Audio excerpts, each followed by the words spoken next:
Good morning, members of the Transit Committee. The meeting is now called to order at this time.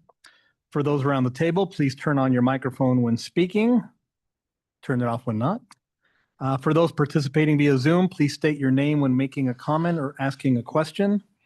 We will now begin the meeting with the roll call of all members. Justice, please take roll. Thank you, Chair. Start with Aubrey Perry. Matt Dudley. Present. Thank you. Andrew Blanchard. Present. Thank you. Jason Crampton. Jose Macias. Jeff Graves. Nathan Williams. Here. Thank you. Nathan White. Christine McMurdy. Here. Thank you. Don Coomer. Tony Flood. Here. Thank you. Reed Kempton. Here. Thank you.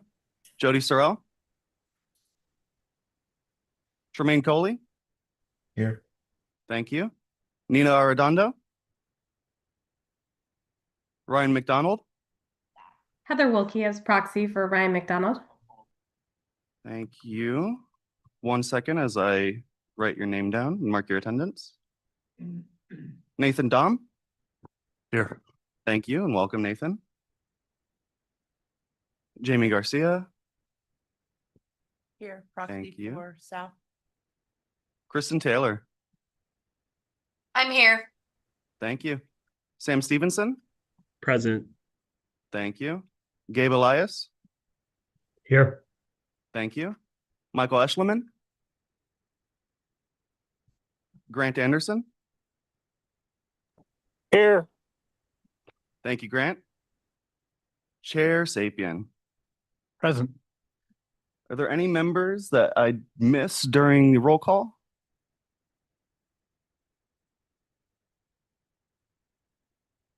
All right. Chair, that's quorum. You may continue. Thank you so much, Justice. Next item we have is call to the audience. This is the opportunity for the public to comment on items that fall under MAG's jurisdiction that are not on the agenda, informational items, or items on the agenda for discussion and not for action. 15 minutes total will be provided for the call to the audience unless the chair requests an exception to this limit. I have received 2 requests to speak for call to the audience. MAG also provides the opportunity for members of the public to submit written comments via the MAG website. Any comments received 2 hours prior to the meeting have been shared with the committee members in advance of the meeting for consideration and will be included in the formal meeting minutes. Justice, have we received any online written comments for call to the audience? Chair, we have, and for our request to speak cards, there's 2 requests, one from Aaron and one from Jared, if you'd like to call on them individually to speak. Okay, so where do we have them? You can I know, but where do we have them stand? microphone for them All right, if you'd like. go right ahead, gents. The city of Phoenix political theater is disturbing and disgusting. I can't quite put my finger on it, but I'm feeling almost Chicago levels of corruption here. To choose Indian school after having a room full of people advocating for option 1, throwing away all of the federal funding opportunities to work on an extension that may happen in 2037. 2037, that's not delivering for the people. We could have had a real CapEx extension that people could ride by 2029 to 2030. Now we get nothing for a historically disenfranchised area, sunk money into a literal boondoggle. And I've never been one to call light rail a boondoggle, but when you're literally not building the train, it is a boondoggle because the train doesn't exist and now may never exist. I'm speaking about this matter to MAG because I do know MAG is who does funding allocation and planning of service. I don't know what the next steps would be to revive the extension, but I strongly suggest you guys work with the city of Phoenix to reverse this poor decision. Also, the bus tunnel on the I-10. To find out that it's nearly complete and then just abandoned. Why do we not have any plans to use the investments we already have? We could have made that a better transit center than what it is now. Absolutely nothing. On the subject of transit centers, the new Greg Stanton Transit Center is such an underwhelming development. There's no benches for the buses. There's, in fact, nothing for the buses. This transit center makes those waiting for the bus feel like they're guests to the space, or should I say patients waiting for a hospital, because this building looks so sterile. This was a major downgrade to the old central station. And then also I want to add in, because we use VIX technology for our fare collection system, and I know a couple other cities around the US and definitely the world use the same system, and they have enabled their open payments ability, the ability to tap any credit or debit card to ride the bus or the train. And I have seen so many times missed opportunities of capturing that fare revenue, because the driver has to either wave them on or worse, kick them off the bus because they boarded, they see the little symbol on the validator saying they're able to tap a credit card, they tap a credit card and it says declined, because we don't have that feature enabled on our system when the system is clearly capable of it.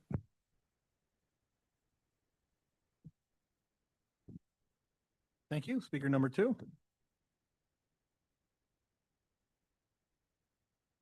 Hi, my name is Jared, and I'm pretty much just adding on a little bit onto that with sheer disappointment with the lack of any kind of will with following through on supporting.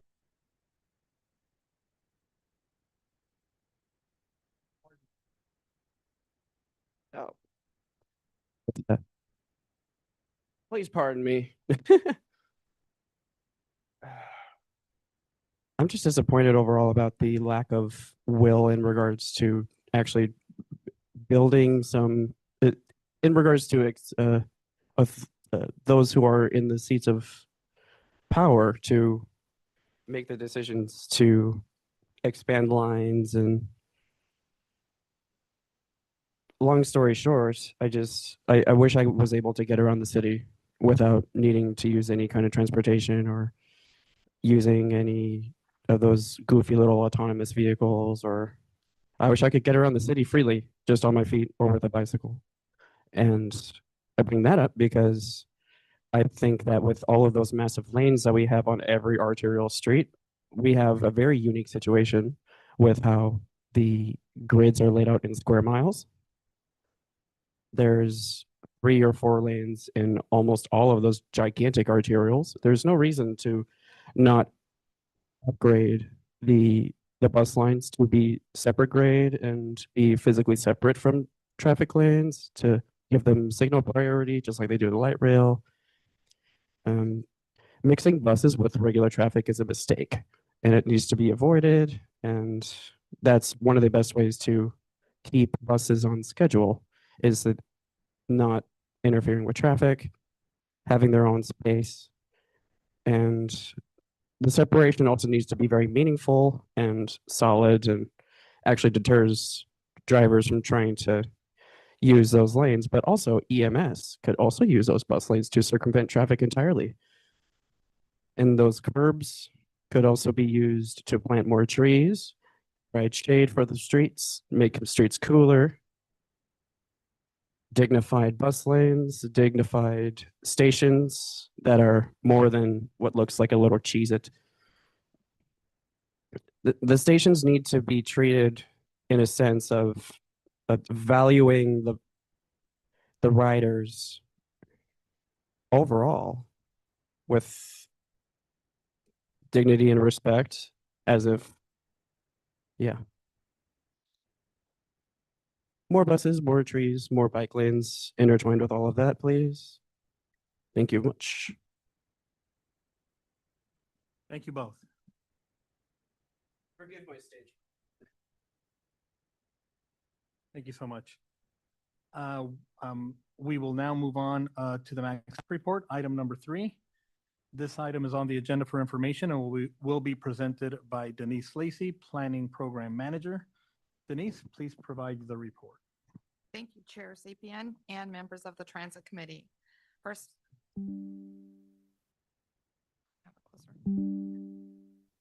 my name is Denise Lacey, and I am the new staff person for the Transit Committee.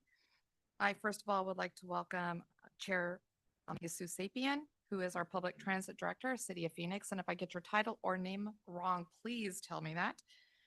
Our Vice Chair, Matt Dudley, Transit Manager, City of Avondale, and Nathan Dome, who is our Senior Manager, Transportation Planning, City of Scottsdale. Welcome, and thank you all for being willing to sit on the Transit Committee.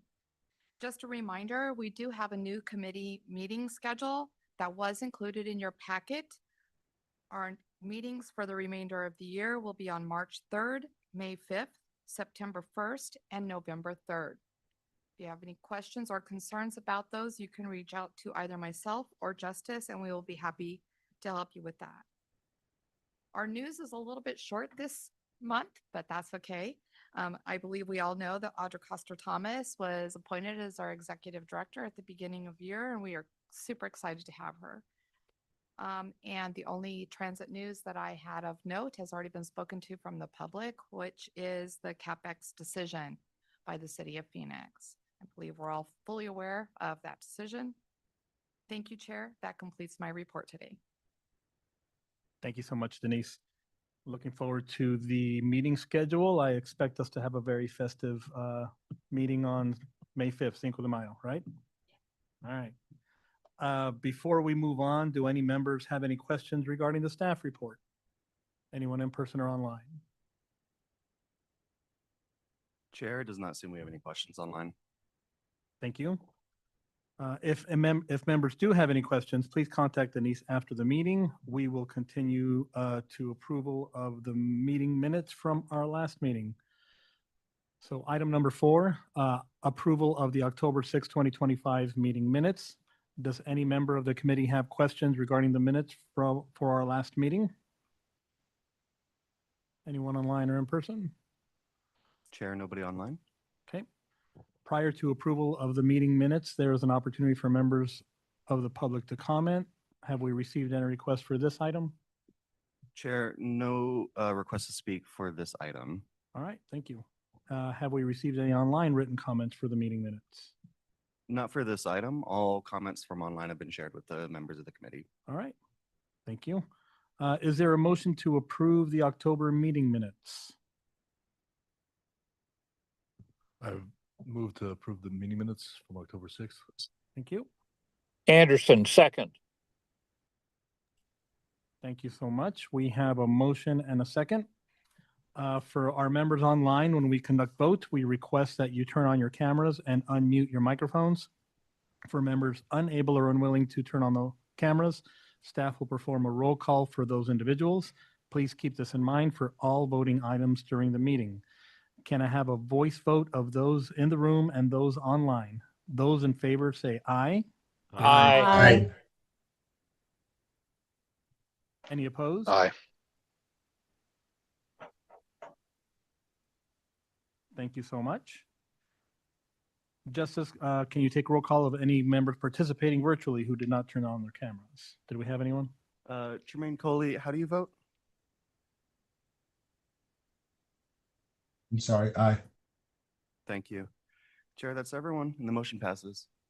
Thank you so much. We now continue to item number 5, fiscal year 2026 Transit Asset Management Regional Targets. This item is on the agenda for recommended approval and will be presented by Justice Berumen, Transportation Planner. Justice, please proceed with the presentation. Thank you, Chair. Members of the Transit Committee, good morning and thanks for attending our first meeting of 2026. It's good to see you guys. Clicker. Right here. So we're all pretty familiar with what TAM is, but just a quick refresher. The providers in our region update their TAM plans every year and report them to the FTA, the Federal Transit Administration. And us as MAG, our role is to set regional targets, and we do that by incorporating the targets set by our Tier 1 providers into a combined regional target. In our region, we have 4 providers that fall under this Tier 1 designation: Valley Metro Rail, Valley Metro RPTA, City of Phoenix, and City of Tempe. On the right is the official language from the feds on the requirements for your TAM reporting. And it essentially is just reporting on the condition and the life cycle status of all of our transit assets that we have and to establish some targets for the next fiscal year. And I'll cover what these are in just a second. So these are the categories that we have included in our targets. We have two essentially ways of measuring the life cycle or the performance. We use age in years for a lot of our physical assets, like our light rail and streetcar vehicles, as well as all of our buses. And we also measure in condition and also performance criterias for things like our transit centers, our park and rides and stops, and the actual alignments that our light rail and streetcars operate on. I'll briefly show the full table with all of our regional targets, but I will also note that these are included in your agenda packets, which I encourage you to look at them more in depth. But I am going to touch on the important pieces on the next slide, so you don't have to digest the entirety of what this table is saying in just the few seconds that the slide is going to be presented on you. But this is how we put forth our regional targets, and for each, for overall, for our targets, our assets are stable in the region. Our fleet replacements, despite long delays in procuring buses in particular, are still ongoing with articulated bus replacements for Tempe in fiscal 28. I know they're working very hard on that. The region's also had the opportunity to receive some new hybrid and battery electric buses that are going to be in a sort of testing pilot stage in certain operations where the providers deem fit. We have no rail vehicles that are approaching the end of their lives. We had a couple incidents related to our light rail vehicles, but since we've purchased them for the South Central extension, we are looking good for the next fiscal year.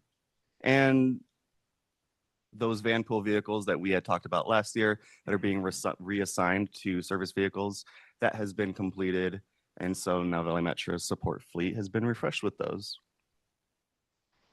You'll also notice that we have been using the past 2 cycles to modernize and update our regional targets. So this kind of concludes that with setting the FTA's 14-year ULB benchmark to our bus targets.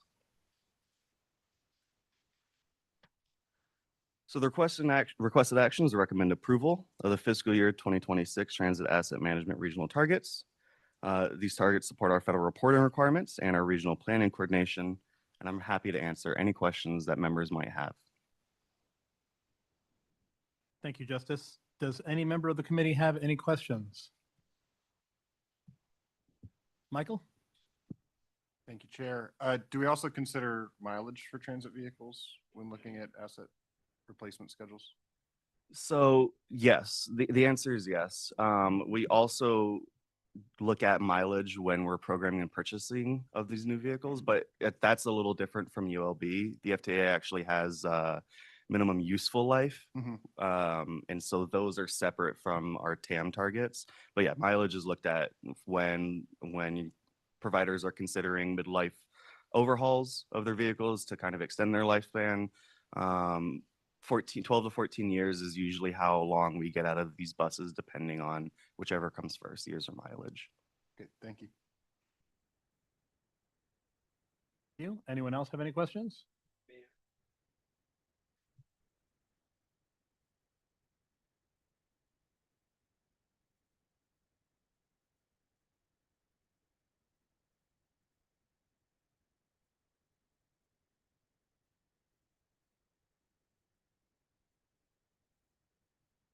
And Chair, we don't have any questions online. Okay, thank you. This item is for action. So is there a motion to approve the fiscal year 2026 Transit Asset Management Regional Targets? Chair, so moved. This is Sam in Tempe. Second, Mike Eshelman, Valley Metro. So we have a motion from Sam, second from Michael. For our members online, when we conduct votes, same as last time, if you'll turn on your cameras and unmute microphones, and we will do a voice vote on this. All right. Can I have a voice vote in the room? And for those online, for those in favor, say aye. Aye. Aye. Anyone opposed? Motion passes. Justice, do we have anyone that did not turn their cameras on? I saw Heather's vote, so we are good. All right. Motion passes. Thank you so much. So we'll continue on to agenda item number 6. Annual status report on federal transit grant activity. This item is on the agenda for information and discussion and will be presented by Stephanie Rangel, City of Phoenix Grants Administrator. Stephanie, please proceed. Good morning, Chair and Transit Committees. In your packet today was the grant status meeting or report for the federal funds that the region has received as of December 31st. There were quite a few grants that we are anticipating closing out, and we will be applying for the 23, 24, and 25 Section 5307 funds in the future within the next couple of months. But I will take any questions or items of discussion if you have any. Thank you. Thank you, Stephanie. As she said, the information is in the packet. It goes line by grant number and period of performance and a general description of each, including many that have been recently closed. Do we have any members that have any questions or comments on this item? Chair, none online. Thank you so much. I guess the only thing I would mention for all regional participants, I will tell you, and Stephanie can correct me if I'm wrong, FTA is watching grant performance periods very closely. Their intent is, unless we have requested an extension, to somewhat unilaterally close out grants that have met their expiration. Right now, I think we're sitting in a pretty good spot, but just something for folks to consider, whether it is a competitive grant or an earmark or anything like that. The FTA is definitely watching the performance periods on these. So if you have a grant coming to your area, we would ask that you communicate with Phoenix staff early and often if you think it requires modification in any way, or if you don't think you'll be able to expend the funds by their expiration, because again, they are watching those performance periods very closely. And I know Stephanie has worked with many of you across the region for the ones that we need to extend that on. So just something for folks to note. Thank you so much. We will now move on to item number 7, Regional Transportation Systems Management. Chair, Vice Chair Matt Dudley would like to speak. Oh, I'm sorry. That's okay. Matt, go ahead. Hey, you guys can hear me? Hey, Sus, actually, one of the things I was kind of going to ask about that is that something City of Phoenix would notify the subrecipients that we're getting close to a due date to expend these funds? Well, I would say first and foremost, whoever got that money should know what the performance period is, as well as the scope. However, we can certainly work with you to identify if you have a grant that falls under your purview. Yes, we can tell you what the performance period is. Stephanie, did I miss anything there? No.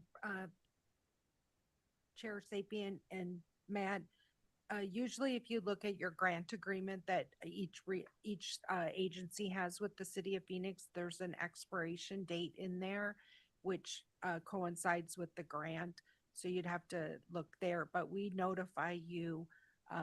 We try to notify you about 3 to 4 months prior to that date, whether you're requesting if you're going to expend it or if you want to extend the grant agreement.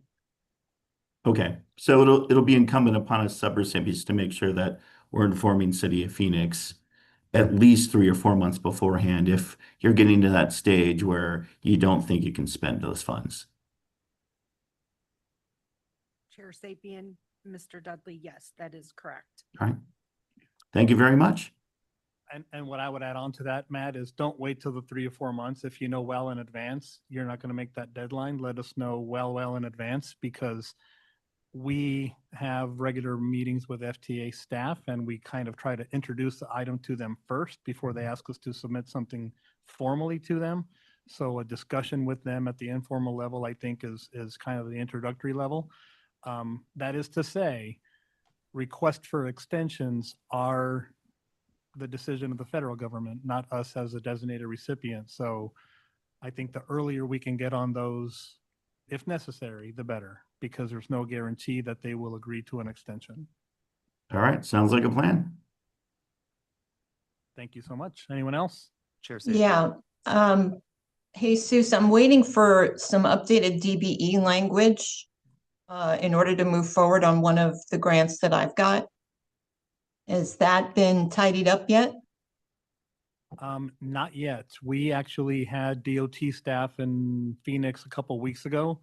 As you know, the whole MWSBE, that's now known as DBE overall, is in flux at the federal level. And the issue there is the federal government basically said all DBEs, no longer exist. They have to reapply. So we are looking for contractual provisions that will provide both the grant holder and any companies that you engage with guidance on how that's going to work at the federal level. And as with other federal things, they're greatly in flux. So what our legal staff is working on is some provisions that will give you guidance. I'm told that they are close to being done. And I think Christina sent you a message recently letting you know that we're close, but we're not there yet. And this is basically a situation that is 100% out of our hands. I think everyone has seen the DOT memo that came out at the end of last year that basically practically obliterates that program and kind of tries to reconstitute it from scratch. And I think there's a lot of head scratching and questions in that realm right now, unfortunately. Okay. But if we get to a point that you get to the close to your, we get to a point that you're close to the end of your period of performance, let's have that discussion. Okay. Let's maybe add that topic to the transit committee meeting next month for an update. We can do that. All right, great. Thanks, guys. Anyone else?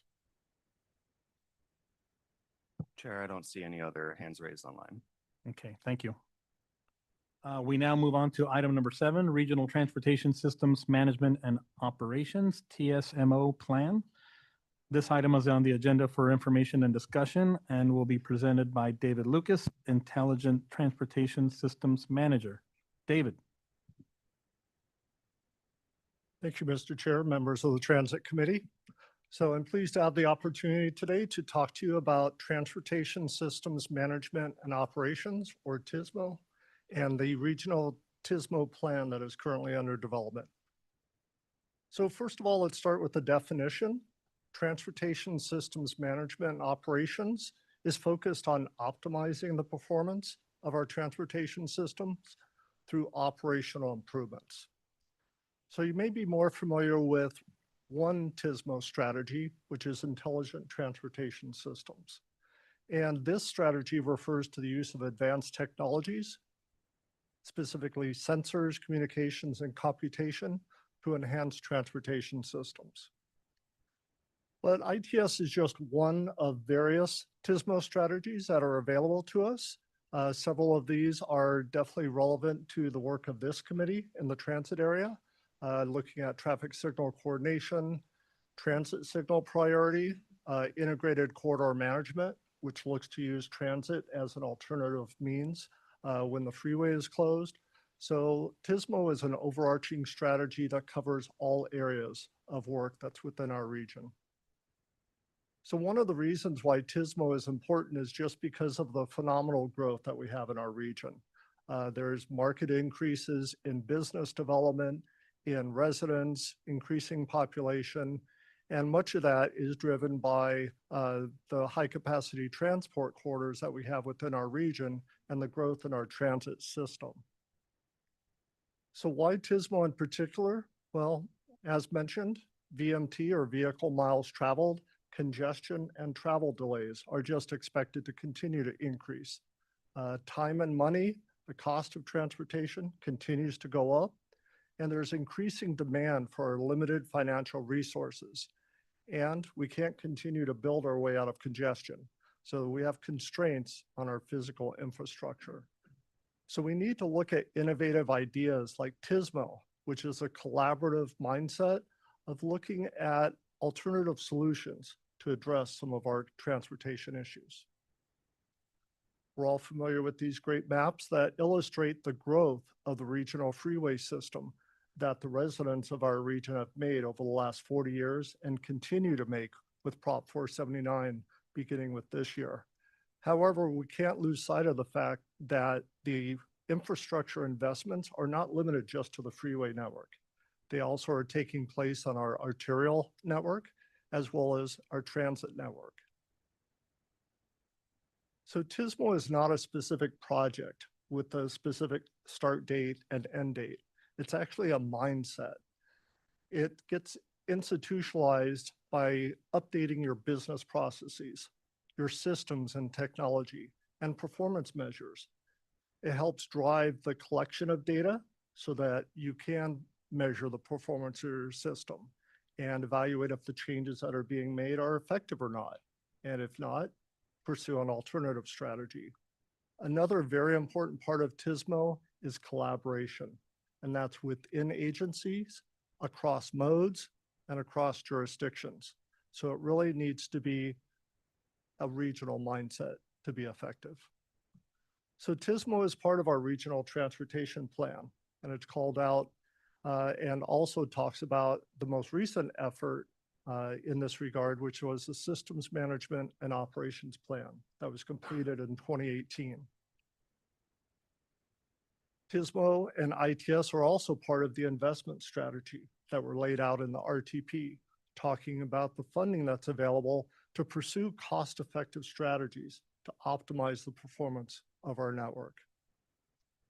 As we know, there is large amounts of money that was allocated, funding that was dedicated to Tismo strategies like ITS and emerging technologies.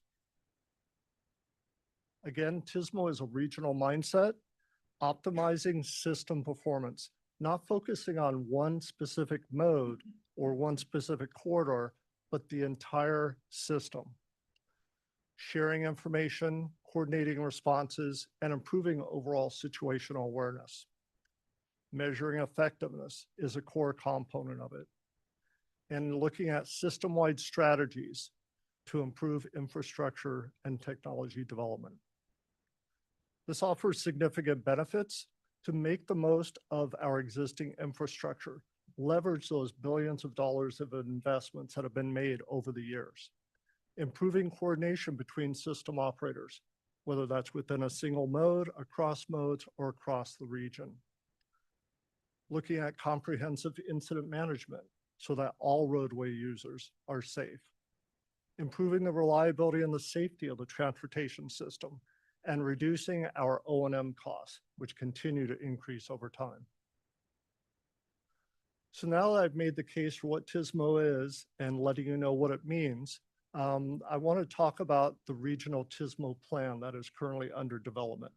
This is an 18-month effort that began this past June at the direction of Regional Council. And at this point, we've really been focusing on tasks 2 and 3, which is stakeholder engagement and documenting the existing local agency practices and programs. And that's because it's very important to get a base understanding of where we are now before we look at where we want to take the program in the future.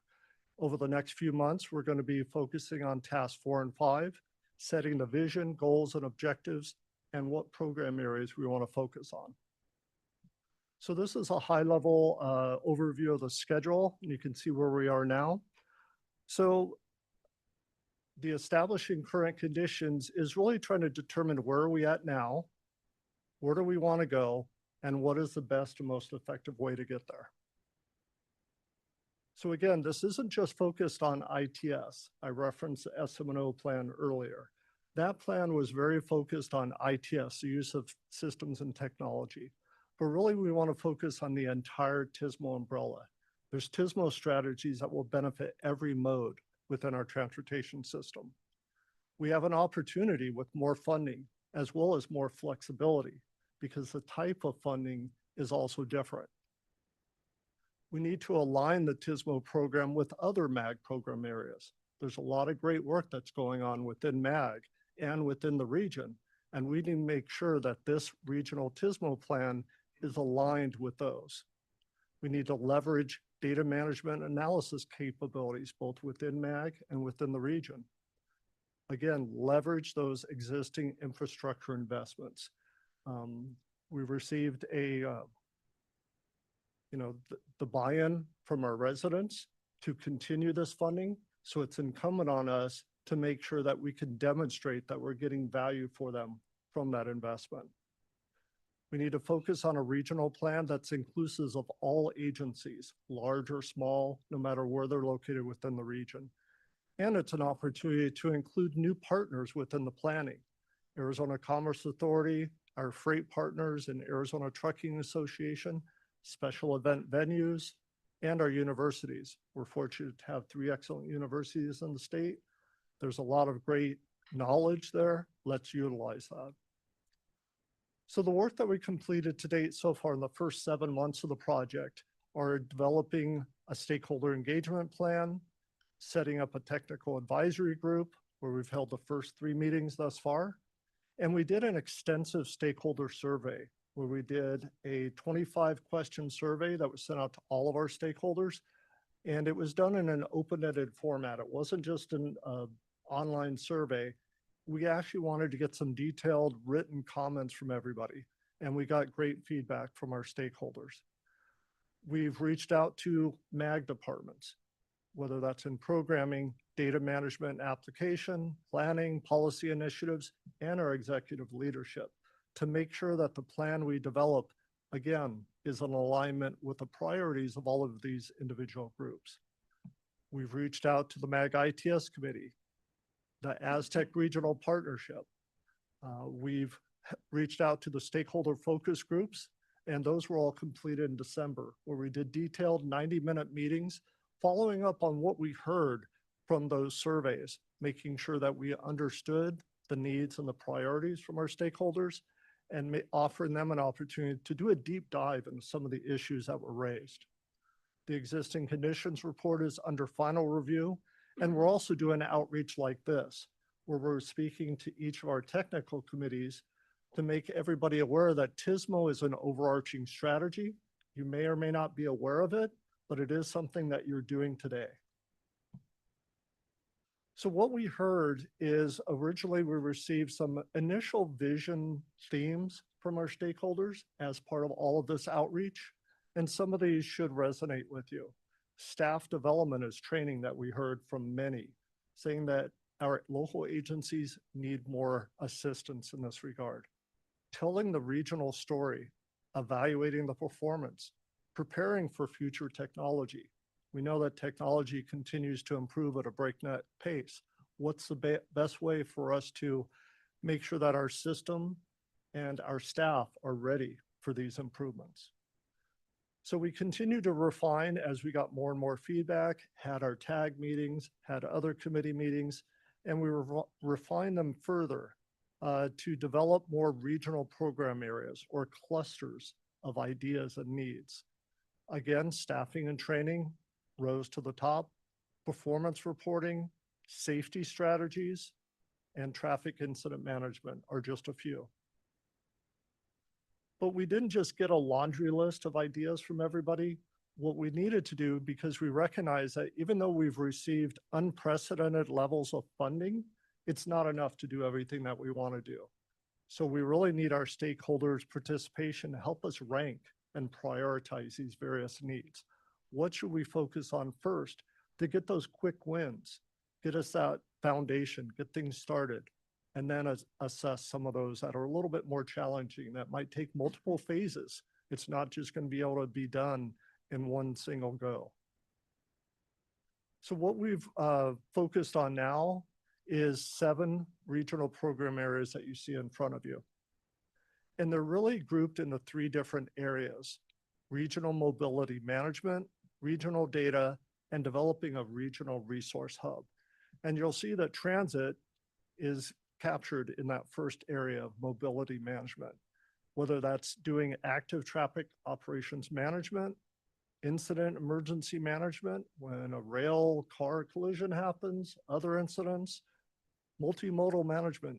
How do you handle people that need to chain their trips and use multiple different modes of travel?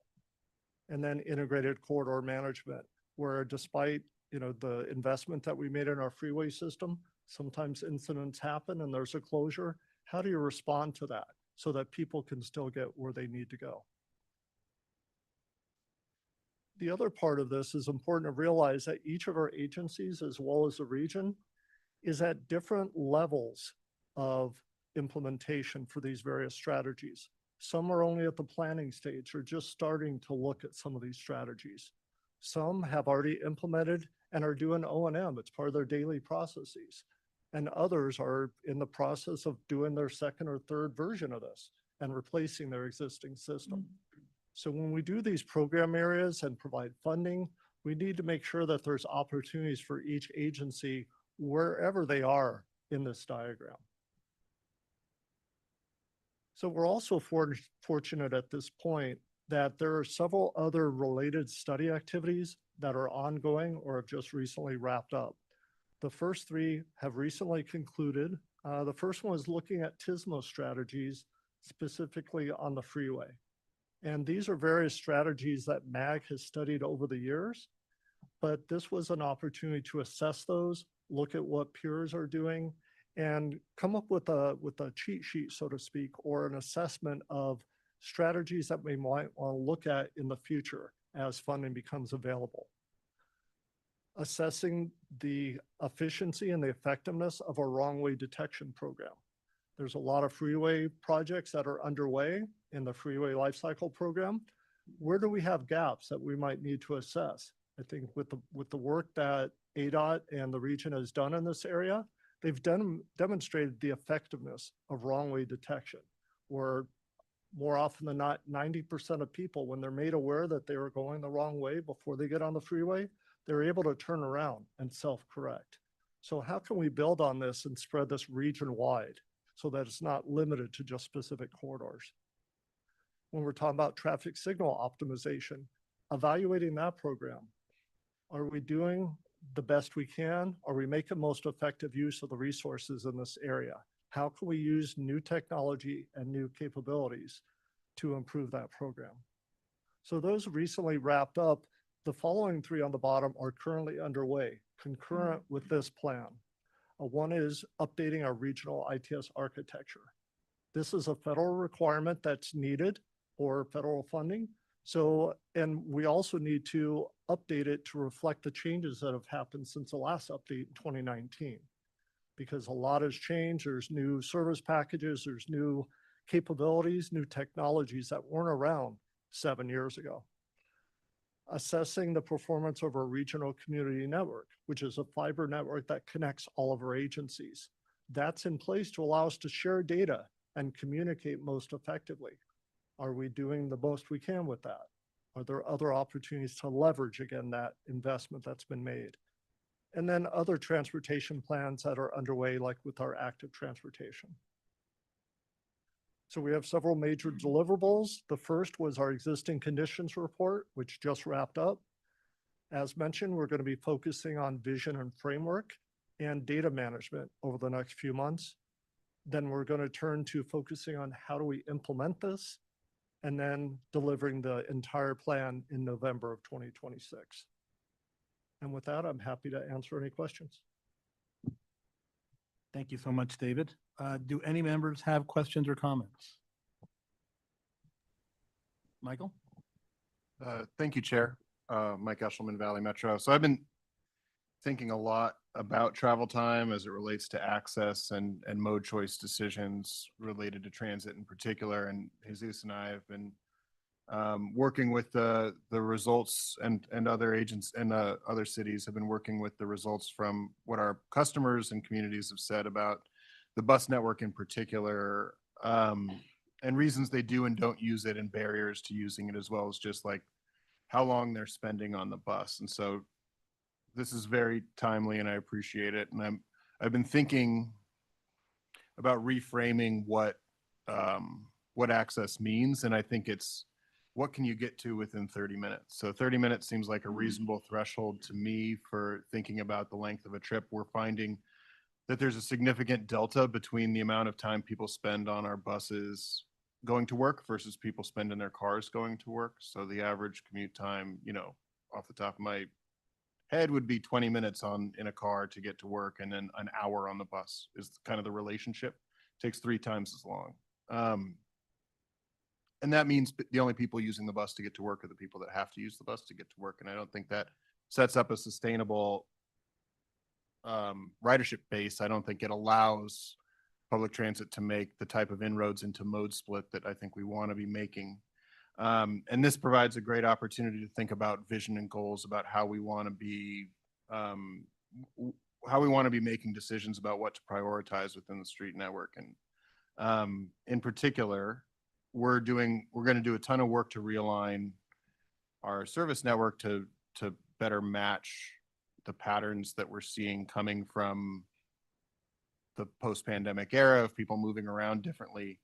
And our customers have said very clearly that one of the priorities would be to improve travel times and speeds, which isn't explicitly one of the things that the bus network redesign does. So Jesus and I have been struggling with, like, how do we interpret this? How can we make this actionable to actually improve the customer experience and get people to get existing people to take more trips on transit and get new people onto the bus by reducing that barrier of travel time. So I'm excited to see what you're doing here, and I appreciate all the hard work you're doing.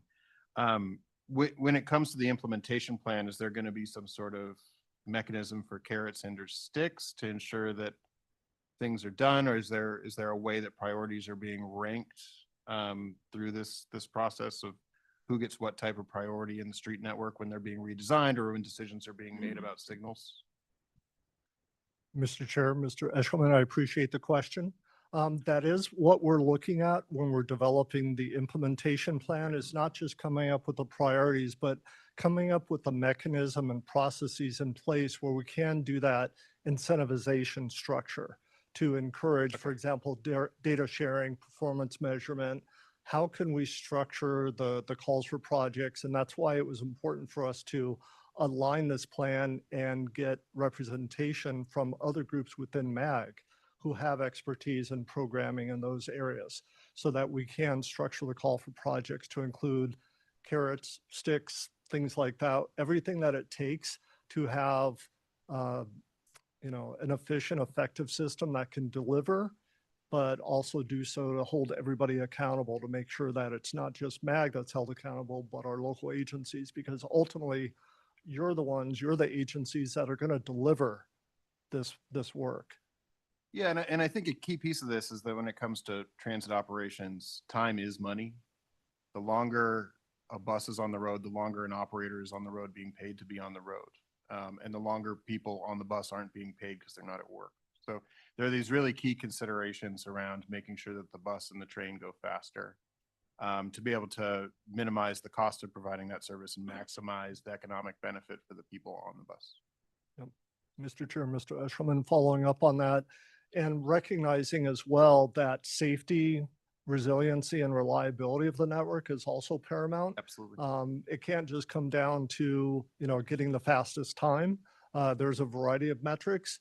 One of the issues that, is well known in the transit space, not to speak to you as the experts, is the reliability question. Absolutely. If people are relying on a mode of travel to get to work and they have a certain time that they have to be there, they need to be able to count on it that it will get them there on time or within a few minutes, not, highly variable schedules, things like that.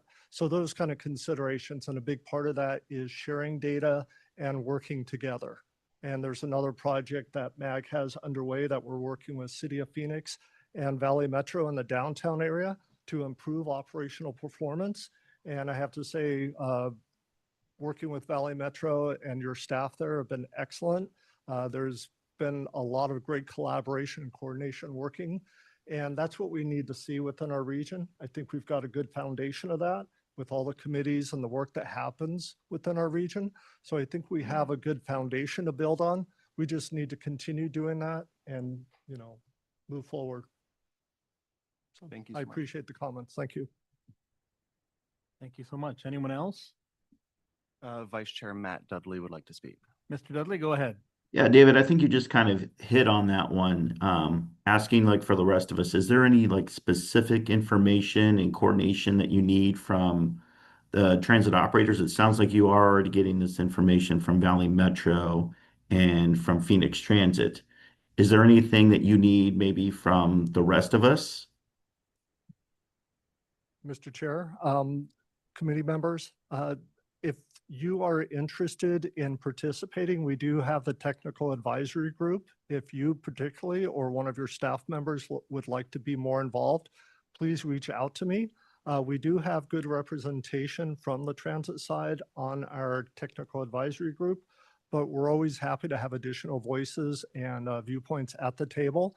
So we would welcome anyone from you or your team that would like to be more involved. Okay. All right. Thanks, David. Thank you so much. Anyone else? Chair, nobody else online.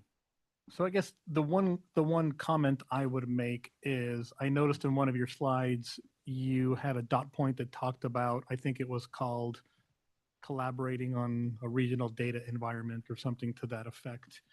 Like, you know, I think we need to continue down that path because there's a lot of information out there that could help each other, but I think is running in parallel paths, right?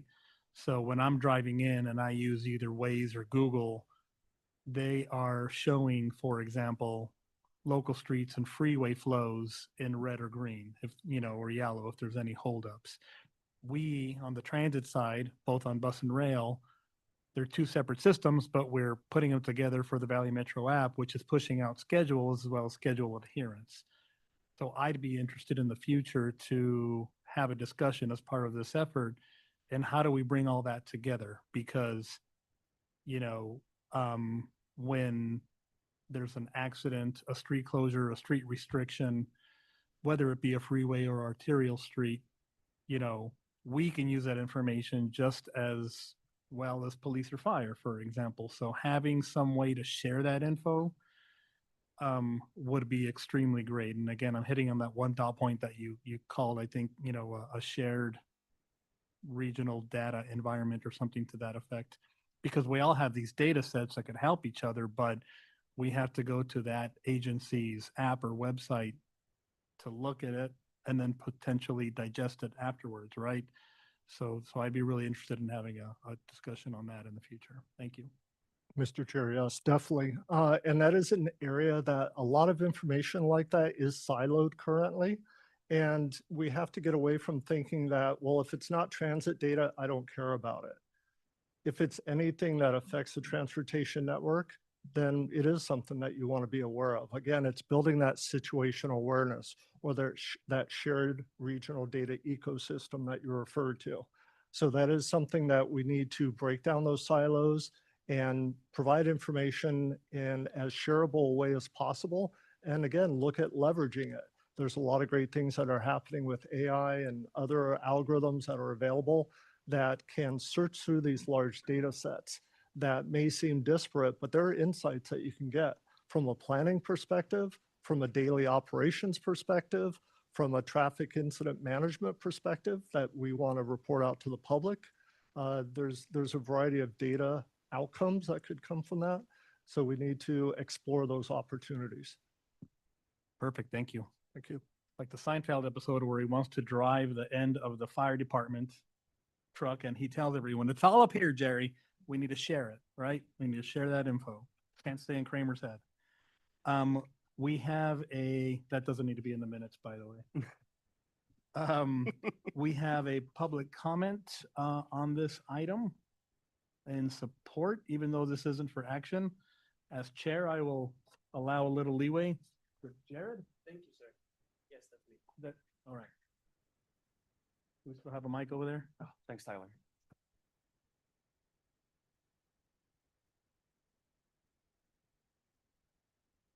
Well, first of all, David, thank you for everything that you've done about this entire situation.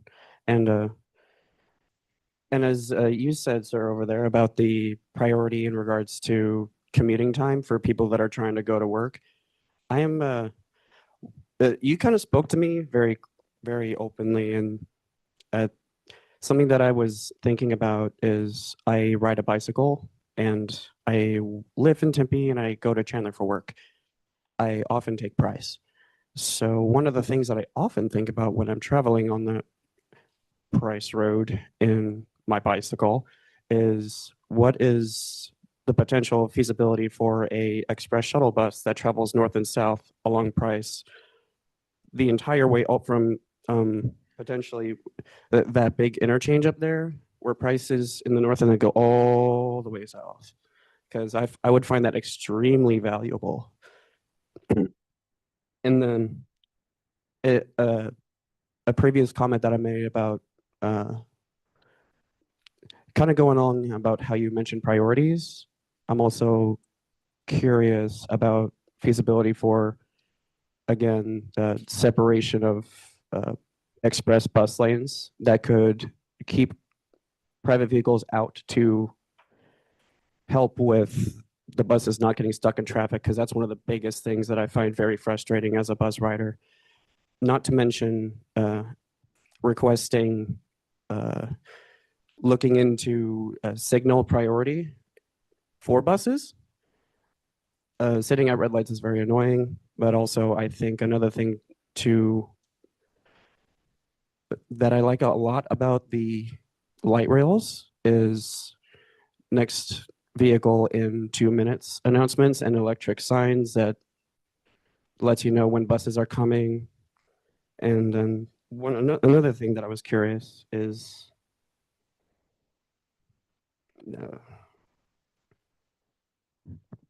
just looking into if we can use all of those giant streets to reorganize the lanes just a little bit, because I think we have plenty of space for very intentionally dedicated bus lanes with curbs, signal priority, lots of trees along the way to help with just making it pleasant to be outside, integrating separated bikeways and bike highways along those routes would also be very, very beneficial. And considering that I also find it very frustrating to ride a bicycle on the sidewalk, I don't want to run into anybody. So I think another thing to be considered is separated, like the paths and bikeways, but together would be also very valuable to me. Thank you so much. We will now move on to the next item, request for future agenda items. Christine, we'll put your request on the docket. I can't say for sure it'll be the next agenda. We'll do our best, but it may get pushed back a month. And I'm saying that only because I know we're sending the compliance team out for some training. And again, we're waiting on like further direction from the feds, but we'll put it on the docket. Understood. Anyone Thank else have any future agenda items they would like on a future agenda?